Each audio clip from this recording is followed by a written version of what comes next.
Buenos días, gentiles caballeros. ¿Podrían informarnos si hemos llegado a la ciudad de Rosario?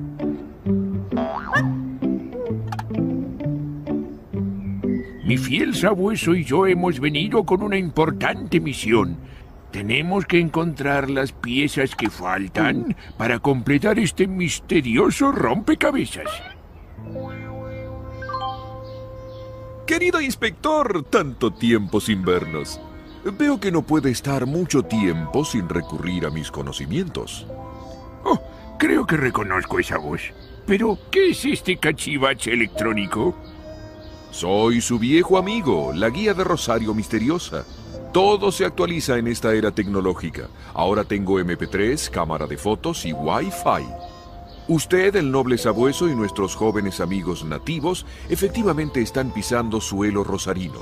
Solo hay un detalle importante. Faltan unos 200 años para que Rosario sea declarada ciudad. ¡Pero qué barbaridad! Recién llegamos y ya empiezan a pasar cosas raras.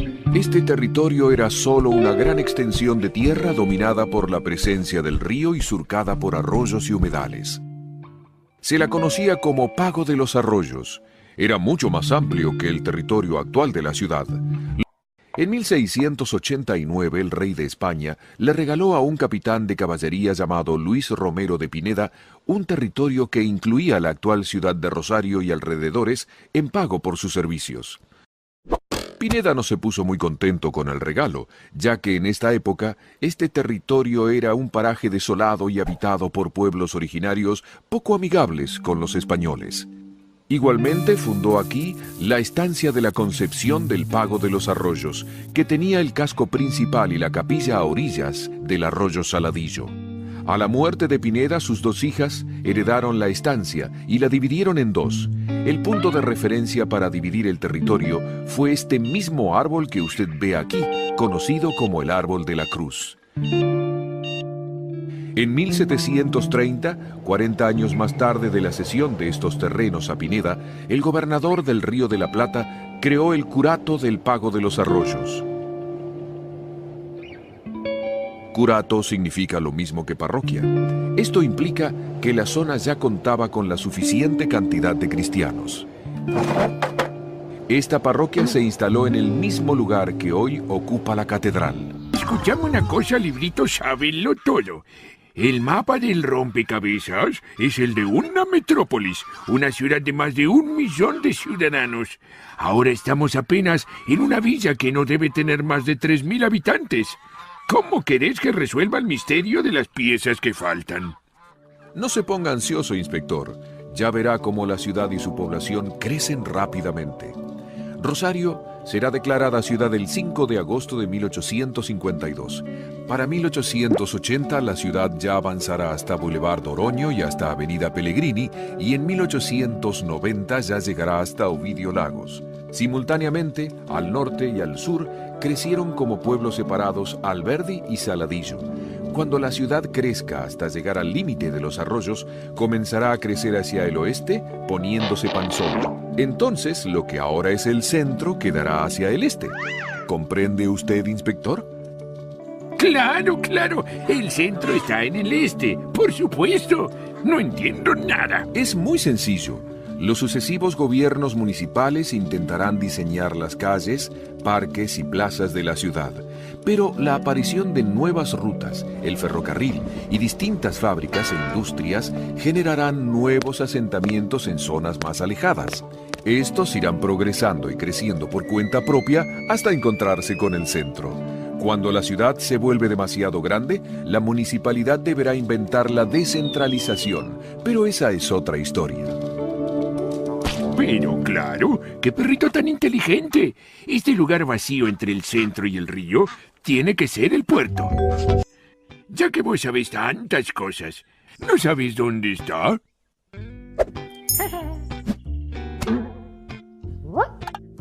Fabuloso, mi cuadrúpedo amigo. Vamos a poner esta pieza en su lugar. Ya cada vez falta menos. Cuando encontremos todas las partes que faltan, descubriremos el verdadero regalo del inspector Barba Larga.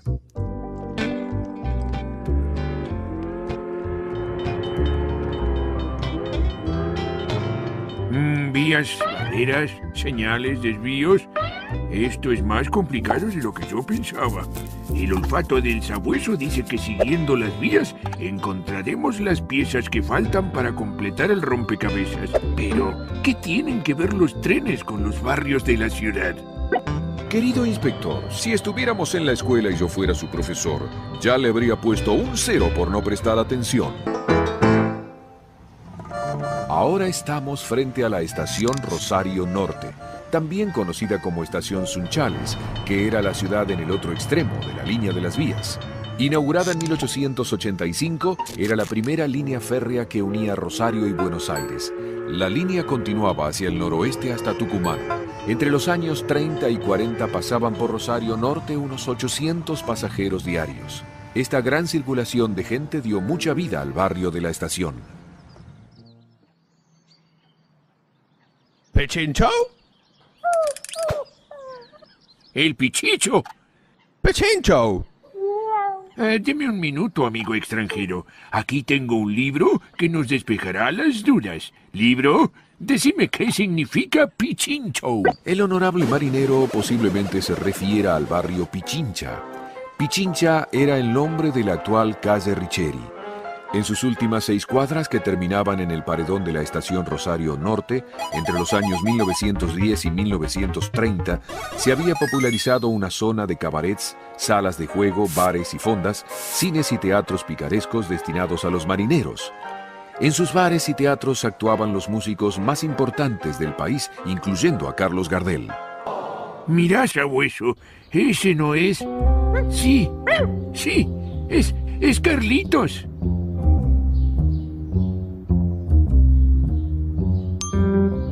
Gracias, maestro. Yo siempre digo que cada día canta mejor.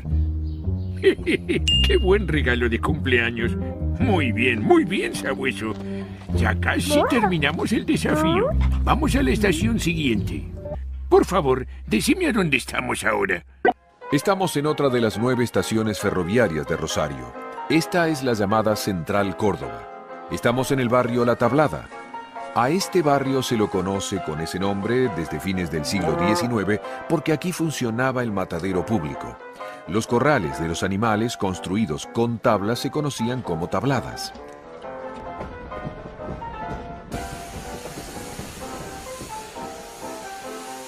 Las vías del ferrocarril demarcaron el límite norte del barrio. Años después se fundó aquí el tercer club de fútbol en importancia de la ciudad, de Córdoba and Rosario Railway Central. El matadero se desplazó en 1930 hacia el sur y su lugar lo ocupó por muchos años un basurero. Esto generó el nombre de La Basurita. ¿Sabueso? Tanto conversar sobre vías y estaciones, creo que ya es tiempo de que viajemos en tren. Uy, sabueso, me parece que nos pasamos de largo. ¿Estaremos todavía en Rosario?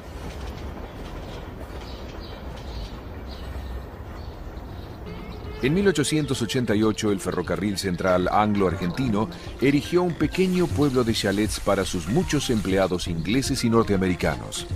Se lo nombró con el apellido de quien entonces presidía la empresa, Henry Fisher, más la terminación Town, que en inglés quiere decir pueblo. Fisher Town luego se simplificó en Fisherton. En su origen estaba verdaderamente lejos de la ciudad, conectada por una línea de ferrocarril cada media hora y un tranvía.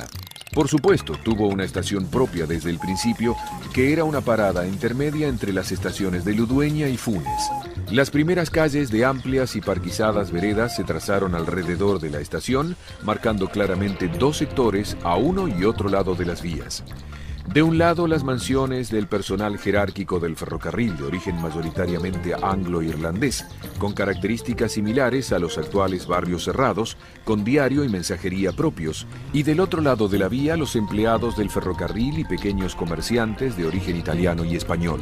Fisherton permaneció como un paraje semi-rural separado del centro hasta 1932, cuando se completó la traza de calle Córdoba. ¡Fabuloso, sabueso! Las vías de los ferrocarriles realmente fueron el esqueleto de esta ciudad. Mi bella naricita me dice que en el barrio de Saladillo vamos a encontrar la próxima pieza del rompecabezas. ¿Cómo podremos llegar hasta allí? Es muy lejos para ir a pie.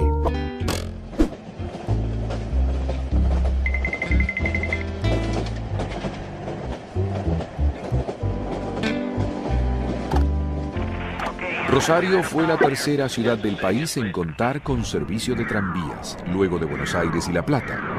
El primer tramo del tranvía en Rosario, que comenzó a funcionar en 1872, unía la Plaza López con el puerto. El empresario que obtuvo la concesión tenía el compromiso de pavimentar las calles del recorrido y parquizar la plaza colocando bancos y farolas. El segundo tramo iba hasta la estación de trenes Rosario Central. Los primeros tranvías eran arrastrados por 2 caballos y guiados por un conductor o cochero y acompañante o mayoral. Era un medio lento debido a los famélicos, mal alimentados y viejos caballos. Los pasajeros ayudaban a ponerlos sobre las vías cuando descarrilaban. Se los conocía como tranvías cucarachas y pocas damas subían debido al grosero trato de los conductores. En 1886, un empresario norteamericano conocido como Mr. Ross inauguró la segunda empresa de tranvías con cabecera en la estación Rosario Norte. Eran varios ramales que conectaban el centro con los pueblos suburbanos de Alberdi y Saladillo al norte y al sur de la ciudad, respectivamente. En 1905 comenzó a funcionar a cargo de una compañía belga un servicio de tranvía eléctrico. Con 14 líneas y 100 coches de 40 asientos, cubría toda la ciudad. En los años 30 apareció la competencia de los ómnibus y el servicio de tranvía pasó a manos de la municipalidad. Los tranvías dejaron de funcionar a principios de la década del 60. Escuchá, sabueso. Eso parece ser el sonido de una caída de agua. Vamos a investigar. Se dice que Manuel Arijón sufría de dolores de huesos y que un día bañándose en estas aguas, notó que esos dolores se aliviaban. Basado en esta creencia de los poderes curativos del arroyo Saladillo, Arijón mandó a construir un desvío del cauce. Así creó un balneario público en el mismo lugar donde ahora están las piletas municipales. Mandó a construir una gran pileta con forma de media luna y otras menores. A su alrededor construyó cambiadores, una confitería y otras instalaciones que incluían un cine. También invirtió en una nueva línea de tranvía para conectar el balneario con el centro. El balneario del Saladillo era sumamente popular y las familias llegaban en los tranvías repletos y se quedaban a pasar todo el día. Esta ciudad tiene todo tipo de maravillas. Cuando a veces se pregunta ¿de dónde descienden los rosarinos?, suele responderse que descendemos de los barcos. Ciertamente tiene algo de verdad. Hacia 1860 la Argentina era uno de los estados menos poblados de América.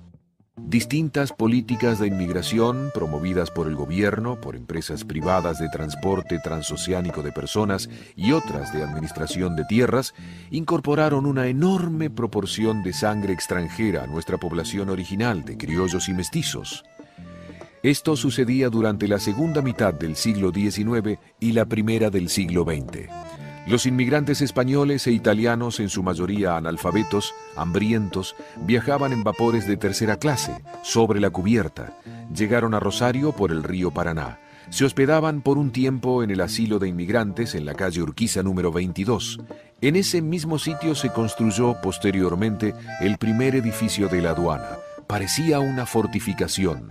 Fue demolida en la década del 30 para construirse el que actualmente conocemos, inaugurado en 1937. La mayoría de estos inmigrantes provenía de Italia y España, pero también llegaron ingleses, franceses, alemanes, polacos y rusos, árabes y judíos.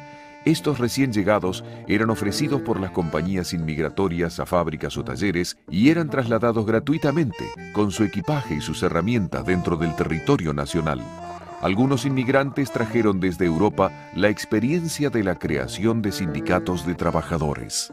Semejante explosión migratoria iba a dar origen a un nuevo tipo de viviendas colectivas para gentes de bajos recursos, los conventillos. Hacia 1900, 1 de cada 4 rosarinos vivía en un conventillo. El aluvión de inmigrantes y la pobreza hizo que gran parte de la población terminara hacinada en estas viviendas colectivas que básicamente eran viejas casas señoriales abandonadas o nuevas construcciones de madera y chapa destinadas a este fin.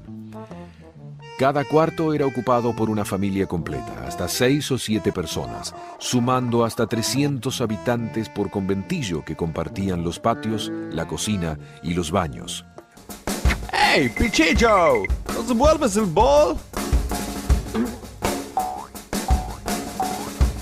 ¡Qué interesante sabueso! Los marineros ingleses que vinieron por la construcción de los ferrocarriles trajeron con ellos la costumbre de jugar al fútbol. Pero como los rosarinos todavía no conocen este juego, solo pueden jugar entre ellos. ¡Auch! Más cuidado conmigo, muchachos. Si mis circuitos se arruinan, ustedes estarán perdidos en la ciudad. Presten atención. Hace 150 años nadie aquí conocía el fútbol. En esa época, en Rosario, los deportes más populares eran el frontón y la pelota vasca. En 1869 llegó a Rosario un inmigrante inglés de 16 años, llamado Isaac Newells. Se alojó en la casa de William Wheelwright, el director de la obra del ferrocarril a Córdoba. La mansión de Wheelwright se encontraba donde hoy funciona el Colegio Nacional número 2, en la primera cuadra de la calle Entre Ríos. Los técnicos ingleses que construían el ferrocarril y algunos marineros sabían jugar un deporte que estaba de moda en Inglaterra y se conocía como fútbol. El joven Isaac Newells aprendió ese deporte y cuando fundó el Colegio Anglo-Argentino, el fútbol se jugaba en sus patios. La colectividad inglesa fundó el Club Atlético Rosario, que tenía su propio equipo de fútbol. Siguiendo el ejemplo del Club Atlético Rosario, 60 jóvenes ingleses del barrio Talleres, en Alberdi, fundaron el Central Argentine Railway Club en la Navidad de 1889. La primera camiseta fue roja y blanca, pero la cambiaron enseguida por otra con 4 cuadros celestes y blancos. Al ser el único club de fútbol de Rosario durante 10 años, este flamante club debía esperar la visita de improvisados equipos de marineros que llegaban al puerto o esperar a que el Club Atlético Rosario les concediera un amistoso. En 1903, Claudio Newell, el hijo de Isaac, fundó con un grupo de exalumnos del Colegio Anglo-Argentino el club de fútbol Newell's Old Boys. Su primera camiseta fue celeste y blanca a rayas con una banderita británica en el bolsillo. En el mismo año se fusionaron los ferrocarriles Rosario-Buenos Aires y Rosario-Córdoba. Eso trajo a la ciudad a muchos trabajadores criollos del Gran Buenos Aires que coparon el Central Argentine Railway Club y consiguieron que se aboliera la cláusula que solo permitía socios ingleses. También cambiaron el nombre a Rosario Central. En 1905 se creó la Liga Rosarina de Fútbol. Esto obligó a 2 clubes a cambiar sus colores. Central eligió el azul y oro en franjas verticales y Newell's los colores del escudo del Colegio Anglo-Argentino, rojo y negro. ¡Fascinante, sabueso! Un gran espacio verde en el medio de esta enorme ciudad. Museos, clubes, un parque para niños y hasta un lago. ¿A dónde estará escondida la penúltima pieza de nuestro rompecabezas? En 1901, la municipalidad presenta un proyecto para expropiar unas 100 hectáreas de terrenos para construir el parque. Ese mismo año se organizó la Fiesta del Árbol. Los alumnos de las escuelas primarias plantaron 6.000 árboles. El 1 de enero de 1902, el intendente Luis Lamas inauguró el Parque Independencia como un magnífico remate del Boulevard Santafesino. Entonces ya contenía el laguito, la montañita y la escuela municipal de jardinería. Esa noche la población entera de Rosario se dio cita en el lugar. La fiesta de inauguración obtuvo un brillante éxito. Carruajes, tranvías y un ejército de peatones fueron al parque. Se formó un cordón inmenso de gente alrededor del lago y en las pendientes de la montañita llamaban la atención millares de farolitos chinescos desparramados entre las plantas. Se observaban con admiración las luces de Bengala y el gran foco eléctrico colocado en la cima que emitía rayos luminosos de colores. El lago era surcado por infinidad de pequeñas góndolas iluminadas y 2 pequeños buques realizaron el cañoneo de cohetes. Y en el pequeño islote, lleno de luces y adornos diversos, se quemaban fuegos de artificio. Entonces, el parque dejó de ser exclusivo de los vecinos de Oroño y pasó a ser el paseo elegido por rosarinos de todos los barrios durante los fines de semana. Sabueso, ya se está haciendo de noche y se termina el día de mi cumpleaños. Tenemos que llegar al extremo norte de la ciudad lo más rápido posible para completar el rompecabezas. Fabuloso, Sabueso. Con un subterráneo llegaremos en un periquete.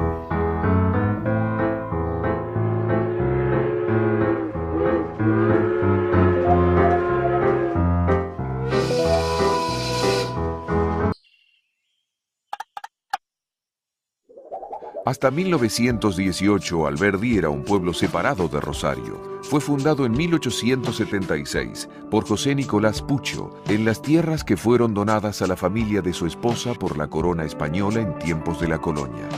El límite sur de Alberdi era el arroyo Ludueña, que era cruzado por un puente ferroviario y era también el final de la línea del servicio de tranvías.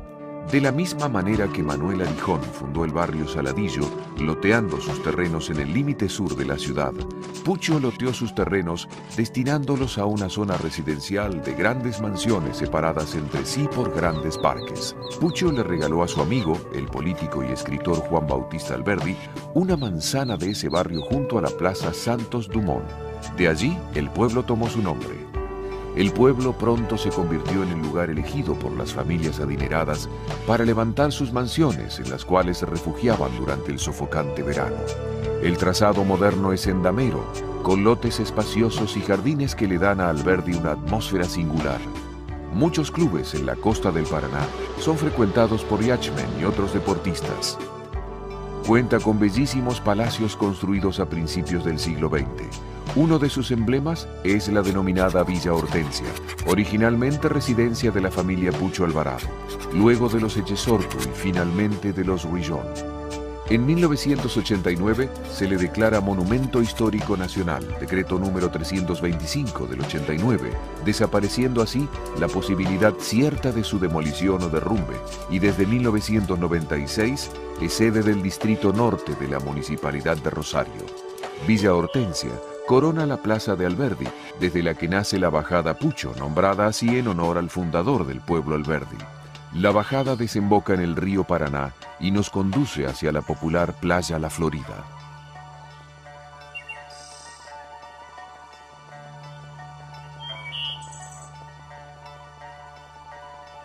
Mirá, Sabueso, una casa barco, mi sueño hecho realidad. A propósito, ¿te mencioné alguna vez que mi padre fue un gran capitán de transatlánticos? Siempre quise vivir en un barco. La última pieza del rompecabezas debe estar allí.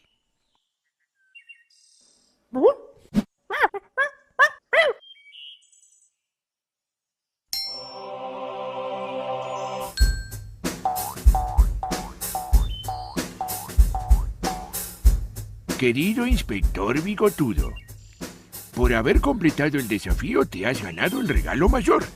Como siempre quisiste vivir en un barco, porque tu padre fue un capitán de transatlántico, aquí te regalo las llaves de esta hermosa casa barco, para que puedas ver el río todos los días y disfrutar de tu jubilación viajando con la imaginación. Con cariño, el inspector Barba Larga.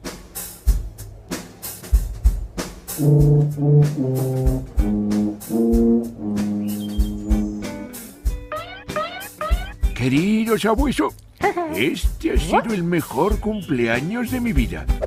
Naufragamos en el río Paraná, nos enfrentamos a peligrosos nativos, viajamos en tren, en tranvía, en subte, nos bañamos en aguas curativas y conocimos a Carlitos Gardel.